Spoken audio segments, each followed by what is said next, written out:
So now we know how modulo division can be used to identify every fourth item in a series. We can fix the loop in mix.php. To keep track of the number of times the loop has run, we need to initialize a counter variable outside the loop and set its value to 0. So the loop begins on line 57. We need to add our counter variable before that loop. So let's just add in a few lines. And counter variables in PHP by tradition are usually $i. So we'll set that to 0. And then when the loop begins, we need to have an if decision-making block. So if, and then the condition will be whether I is equally divisible by 4. So using modulo division. And to make sure that it is actually 0, and not a false result, we need 3 equal signs, followed by 0. And then we need an opening curly brace for our block. Then these 2 tags will be displayed.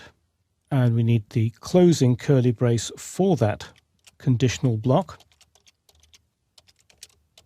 That goes there.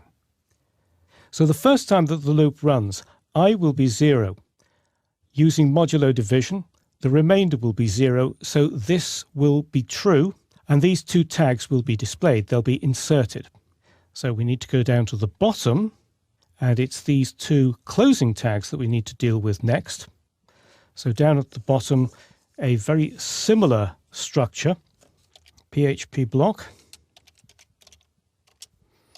if I modulo division 4 is 0, then we want to display these 2.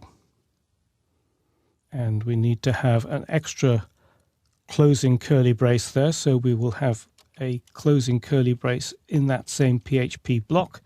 Put it on a different line so it makes it clear what we're doing with, and we'll have a end if there, to a little comment to tell us exactly what it's for. Now, as I said before, when the loop runs the first time, I will be 0. So at the end of the first iteration of the loop, I is still going to be 0, so we would get these. But you need to increase the counter variable sometime during the loop. So if we increase that before we come to this second condition here, and the way that you increase by 1 is adding 2 plus signs immediately after it. So what will happen is on the first iteration of the loop, at the beginning of the loop, I will be 0. When it gets after the first list item, I will increase to 1. So this second condition, I being 1, modulo division by 4, the remainder will be 1. So this will not be true. So these 2 closing tags will be omitted. And that will continue until the loop runs for the 4th time. At the beginning of the 4th time, I will be 3, and it won't get to 4 until it gets into the middle of the loop. And that's the way in which it will continue. The logic of this is a little bit difficult to understand, but as they say, seeing is believing. So let's save that. Go to our browser. Let's refresh the page. Wonderful, success. We've now got 4 per line. It's working exactly the way that we wanted to. And let's just right click and view page source.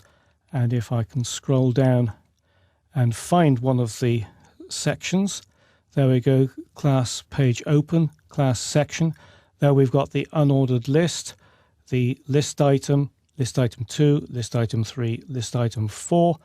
And then at the bottom here, we've got the closing unordered list, closing div tag, the new div tag, the new unordered list.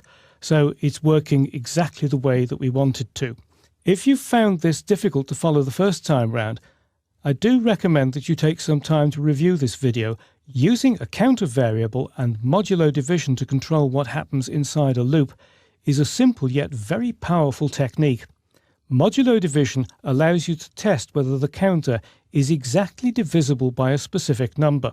Updating the counter variable in the middle of the loop makes it possible to perform one operation at the beginning of the sequence and a different one at the end.